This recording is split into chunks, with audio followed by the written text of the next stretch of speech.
একসঙ্গে ৫ জন উচ্চ মাধ্যমিক পরীক্ষার্থী পরীক্ষা দিল বাঙ্গিটোলা গ্রামীণ স্বাস্থ্য কেন্দ্রে।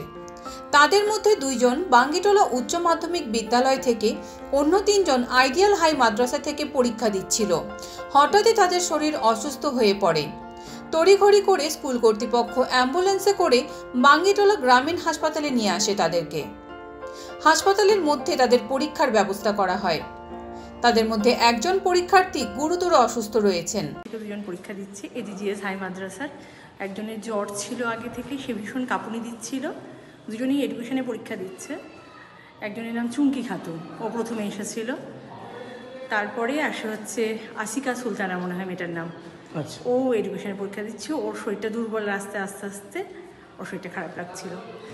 পরীক্ষা সেন্টারে গিয়ে ও আরও শরীর খারাপ হয়ে যায়, ফলে ওকে হাসপাতালে নিয়ে আসতে আমরা বাধ্য হই। সেন্টার হাসপাতালে নিয়ে এসেছি আমরা, বাঙ্গিটোলা হাসপাতালে নিয়ে এসেছি, এবং সুন্দর ব্যবস্থাপনা হাসপাতালের।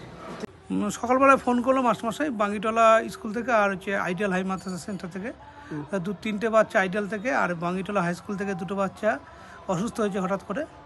তাই যেগুলো খুব বেশি সিরিয়াস নেই আমরা ভর্তি রাখলাম। যদি সিরিয়াস থাকতো তাহলে মালদা পাঠাতাম। ভর্তি রেখে এখানে পরীক্ষার ব্যবস্থা করেছি আমরা, অসুবিধা নেই। এখন পরীক্ষা দিয়েছে ওরা। আমার মনে হচ্ছে একটু প্যানিকের মতো হতে পারে, একটু পরীক্ষার যেটা হয় সাধারণত। তো খারাপ কিছু নেই, ওরা পরীক্ষা দিচ্ছে, ভালো আছে। আমরা ডাক্তারবাবুরা যথেষ্ট চেষ্টা করেছে এবং করে যাচ্ছি আমরা, অসুবিধা হবে না আশা করি। পরবর্তীকালে যদি ওদের ভর্তি রাখতে হয়, ভর্তি রেখে এখানে থাকবে। আর যদি ওরা মনে করে যে সুস্থ আছে তাহলে বাড়ি চলে যাবে। আবার যদি কোনো সমস্যা তখন সেই বুঝে আমরা ব্যবস্থা করবো। টোটাল অ্যাকচুয়ালি 5 জন স্টুডেন্ট অসুস্থ আছে। তার মধ্যে 3 জন পরীক্ষা দিচ্ছিল আমাদের আইডিয়াল হাই মাদ্রাসায়, আর 2 জন দিচ্ছিল বাঙ্গিটোলা হাই স্কুল। 3 জন যেগুলো আইডিয়াল হাই মাদ্রাসায় ছিল তাদের স্কুল হচ্ছে ডিএসকেবি হাই মাদ্রাসা, তারা ডিএসকেবি হাই মাদ্রাসার স্টুডেন্ট।